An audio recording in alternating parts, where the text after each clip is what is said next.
All Boro Students' Union today announced its support for NDA candidate Jayanta Basumutari, who is in fray at the third phase of Lok Sabha polls from Kokrajhar. Addressing the media in Kokrajhar today, APSU President Dipen Boro said that APSU extended its support to NDA's Darang Udalguri candidate Dilip Sekhya in the second phase of Lok Sabha election because of its interest in the implementation of BTR agreement. আমাক যিবিলাক মানে জ্যেষ্ঠ সকল তেওঁলোকে আমাক তথ্য দিছে যে দৰং উদালগুৰিত হাগ্ৰামা মহিলাৰী ডাঙৰীয়াৰ প্ৰাৰ্থী যি ইয়াত নিক্ষেপ কৰিছিল বা খেলিছিল ইয়াৰ মূল লক্ষ্যটো আছিল যে এনডিএ জয়কাৰ কৰা আৰু আমি সিধাসিধিকে এনডিএক সাপোৰ্ট কৰিছো দিল্লীত যাই পেলাই জয়ন্ত বসুমতাৰী ডাঙৰীয়া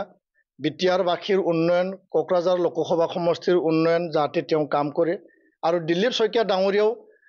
একৰ্ড ইমপ্লিমেন্টেশনৰ কথা